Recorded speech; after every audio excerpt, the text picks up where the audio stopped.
अभी मैं आपको एक सेंटेंस बोल रही हूँ, उसका आप ट्रांसलेशन मुझे बताइए। Okay, he turned down my request. He turned down my request, उसने मेरी रिक्वेस्ट को टर्न डाउन कर दिया। तो अब टर्न डाउन का मतलब क्या होता है? एक और example, he called off his wedding. He called off his wedding, उसने अपनी शादी को कॉल ऑफ कर दिया। तो कॉल ऑफ का मतलब क्या होता है? या एक और बताइए, उसने अपनी स्पीच को बहुत अच्छे से कैरी ऑफ किया। वो स्पीच दे रहा था, उसने अपनी स्पीच को बहुत अच्छे से कैरी ऑफ किया। तो कैरी ऑफ का मतलब क्या होता है? तो ये जो मैंने आपको वर्ड्स बताए, call of, turn down, carry off, ये फ्रेजल वर्ब्स हैं। फ्रेजल वर्ब्स जिसमें आपको एक नहीं, एक से ज़्यादा वर्ड्स मिलेंगे, 2 या 2 से 3 वर्ड्स आपको मिल सकते हैं। ओके, अब फ्रेजल वर्ब्स क्या होते हैं? क्योंकि नॉर्मल 1 वर्ड वाले वर्ड्स तो हम पढ़ते रहते हैं, जैसे एक एक वर्ड्स का जो वोकैबुलरी है वो सीखते रहते हैं, बट ये 2 वर्ड्स वाली वोकैबुलरी फ्रेजल वर्ब्स क्या हैं? तो जब आप एक वर्ब को किसी प्रोवर्ब या फिर किसी प्रेपोजिशन के साथ मिलाते हो तो उस वर्ब का मीनिंग एकदम बदल जाता है, तो उसको हम बोलते हैं फ्रेजल वर्ब।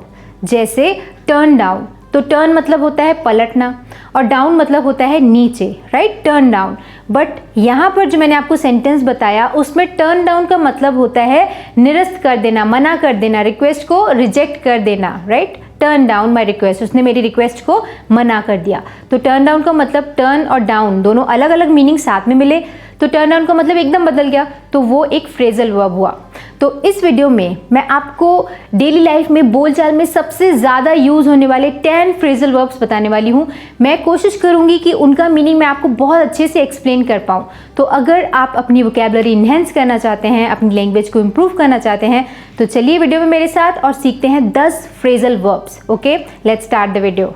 तो सबसे पहला फ्रेजल वर्ब है हमारी लिस्ट में कॉल ऑफ। कॉल ऑफ का मतलब होता है किसी चीज़ को रद्द करना या वापस ले लेना, यानी किसी चीज़ को कैंसिल करना, उसको हम बोलते हैं कॉल ऑफ। अगर मैं बोल रही हूँ कि he called off his wedding, he called off his wedding यानी उसने अपनी वेडिंग को कॉल ऑफ कर दिया, इसका मतलब उसने अपनी शादी को कैंसिल कर दिया। The teacher called off the class, teacher ने क्लास को कॉल ऑफ कर दिया यानी क्लास को कैंसिल कर दिया। एक और एग्जाम्पल इसका देख लीजिए, the boss called off the meeting. The boss called off the meeting, इसका मतलब बॉस ने मीटिंग को रद्द कर दिया। तो कॉल ऑफ का मतलब हुआ किसी चीज़ को कैंसिल करना, वापस लेना या फिर रद्द करना। आई होप आपको इसका यूज़ अच्छे से समझ में आ गया।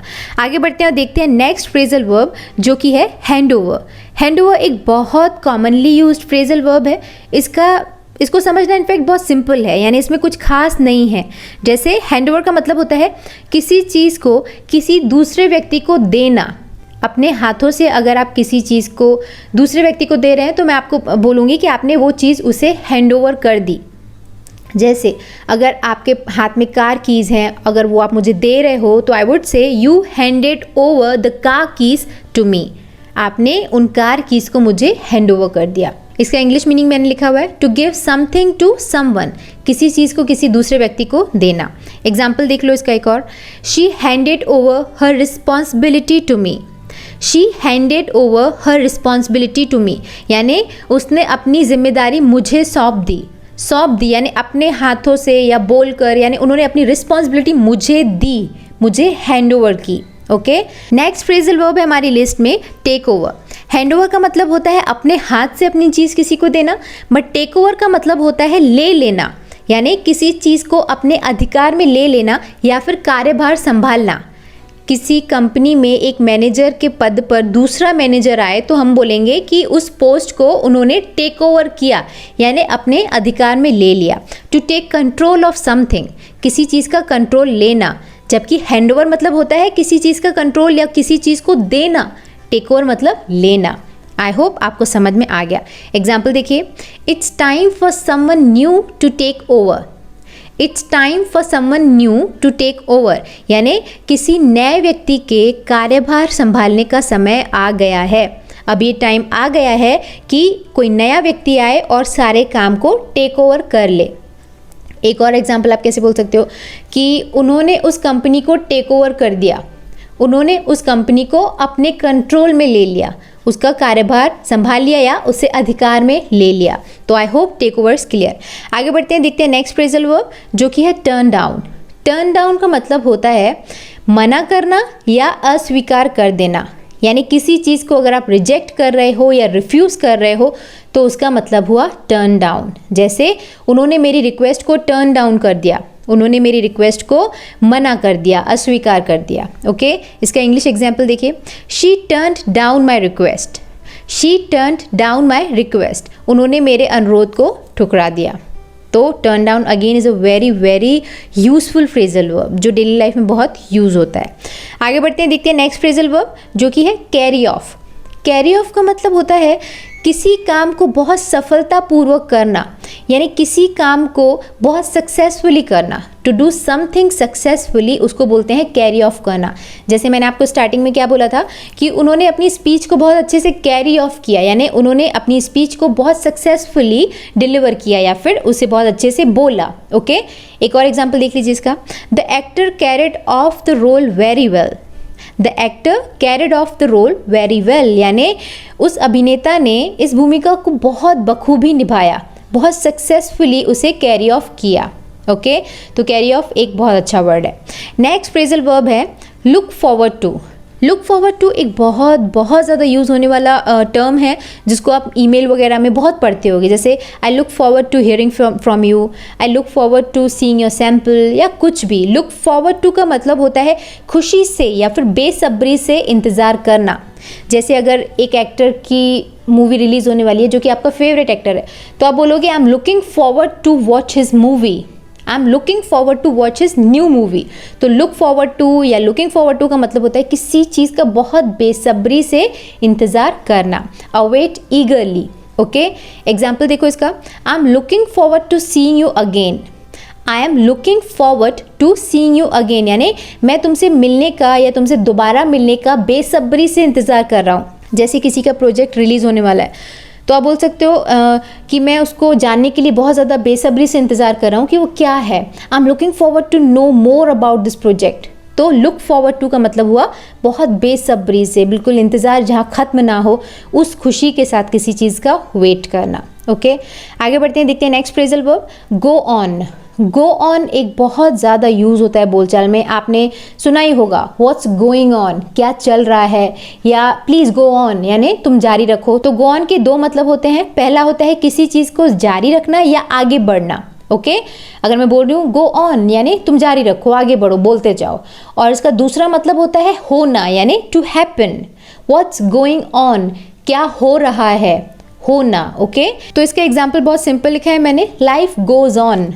लाइफ गोज ऑन यानी जिंदगी चलती रहती है, जिंदगी जारी रहती है चाहे कुछ भी हो जाए। और इसका दूसरा एग्जाम्पल तो मैंने आपको बता ही दिया, होना का, टू हैपन। जैसे अगर मैं बोल रही हूँ something is going on their, यानी वहाँ कुछ हो रहा है, वहाँ कुछ चल रहा है, तो गो ऑन के ऐसे दोनों तरीके से यूज हो सकते हैं। आगे बढ़ते हैं, देखते हैं नेक्स्ट फ्रेजल वर्ब जो कि है ब्रिंग अप।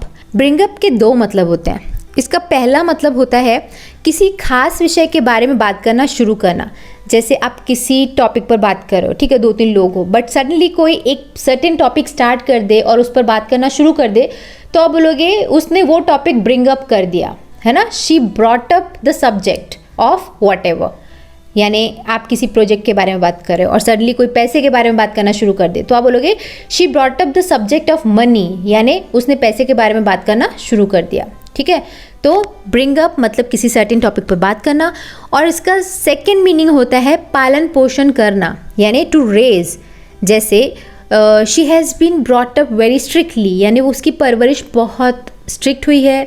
या I have been brought up in Delhi, मैंने दिल्ली में मेरी परवरिश हुई है, यानी मेरा पालन पोषण दिल्ली में हुआ है। तो इसके दो मीनिंग है। एग्जाम्पल मैंने दोनों लिखे हुए हैं। पहला है she always brings up the subject of money, वो हमेशा पैसे का विषय उठाती है, यानी पैसे पर बात करना शुरू कर देती है। और दूसरा है इसका she was brought up very strictly. She was brought up very strictly यानी उसे बहुत सख्ती से पाला गया है, यानी उसकी जो परवरिश हुई है, जो उसका पालन पोषण हुआ है, वो बहुत स्ट्रिक्ट था। Okay, next phrasal verb figure out.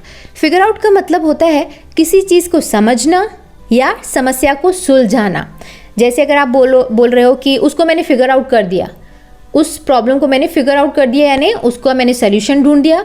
और दूसरा ऐसा हो सकता है यूज़ इसका किसी चीज़ को समझना, जैसे मैं फिगर आउट कर रही हूँ कि मशीन कैसे काम करती है, तो फिगर आउट मतलब मैं समझने की भी कोशिश कर रही हूँ। और अगर मैं बोल रही हूँ कि उस प्रॉब्लम को मैंने फिगर आउट कर दिया, यानी मैंने उस समस्या को सुलझा दिया है, तो इसके दोनों मीनिंग होते हैं। इसका एग्जाम्पल देखिए, I am trying to figure out how to do this. I am trying to figure out how to do this, मैं ये पता लगाने की कोशिश कर रही हूँ कि ये कैसे करें। I am trying to figure out, और इसका जो समस्या को सुलझाने वाला एग्जाम्पल है वो मैंने आपको बता दिया। नेक्स्ट फ्रेजल वर्ब है ऑप्ट फॉर, और ये हमारा लास्ट फ्रेजल वर्ब है आज का। ऑप्ट फॉर का मतलब भी बहुत ब्यूटीफुल होता है। इसका मतलब होता है चुनना, यानी अगर आपके पास मल्टीपल ऑप्शंस हैं और आप बहुत सोच विचार के बाद किसी चीज़ को चॉइस कर रहे हो, टू मेक अ चॉइस, किसी चीज़ को पसंद कर रहे हो, तो हम बोलेंगे you are opting for it. आप उस चीज़ के लिए जा रहे हो, उसको पसंद कर रहे हो। तो ऑप्ट फॉर का मतलब हुआ टू मेक अ चॉइस, सोच विचार के बाद चुनना या फिर पसंद करना। जैसे अगर आप स्कूल में हो और आपके पास मल्टीपल सब्जेक्ट्स हैं सिलेक्ट करने के लिए, चुनने के लिए, और जैसे अगर सपोज़ आपके पास हिंदी, इंग्लिश और मैथ्स में से एक सब्जेक्ट सिलेक्ट करना है, तो अगर आप मैथ्स चुन रहे हो तो I would say you opted for maths, आपने मैथ्स को चुना, यानी मल्टीपल चॉइसेस में से आपने उसको चुना, उसको पसंद किया। I hope I am clear. Example देख लीजिए, आपको ज़्यादा समझ में आएगा। Jay opted for the blue car. Jay opted for the blue car, यानी जय ने नीली कार को चुना। जय के पास बहुत सारे ऑप्शंस थे चुनने के लिए, but he opted for the blue car. Okay, so I hope ये फ्रेजल वर्ब्स आपको समझ में आए। अगर समझ में आए, इसमें जो एक्सप्लेनेशन और एग्जाम्पल्स बताए गए हैं वो अच्छे लगे, तो वीडियो को लाइक और शेयर ज़रूर करिएगा। It's a request, please do share and like the video. So इस वीडियो लेसन को फिलहाल मैं एंड करूंगी। मुझे उम्मीद है ये लेसन आपको पसंद आया होगा। जो मैंने फ्रेजल वर्ब्स आपको बताए, आपको समझ में आ रहा होगा कि यही फ्रेजल वर्ब्स हम आए दिन अपनी लैंग्वेज में यूज़ करते रहते हैं। तो अगर उनका मतलब आपको समझ में आया, ये फ्रेजल वर्ब्स यूज़फुल लगे, तो वीडियो को लाइक और शेयर ज़रूर करिएगा। जिस भी व्हाट्सएप ग्रुप में आप ऐड हैं वहाँ पर आप इसे शेयर कर दीजिए, हो सकता है ये ज़रूरतमंदों को पहुँच जाए। एंड इस वीडियो में बताया गया कौन सा फ्रेजल वर्ब आपको सबसे अच्छा लगा। अगर आपको कोई डाउट है तो मुझसे आप नीचे कमेंट सेक्शन में पूछ सकते हैं। I will wait for your comments. And अगर आप पहली बार इस चैनल पर आए हैं तो इन्फॉर्मेशन सेंटर को सब्सक्राइब करके ही जाइएगा, क्योंकि यहाँ पर ऐसे ही most useful English based video lesson upload होते रहते हैं। So don't forget to subscribe Information Centre. On that note I am signing off. मिलते हैं हमारे अगले वीडियो में एक और नए टॉपिक के साथ। See you in the next video. Bye bye. Thanks for watching.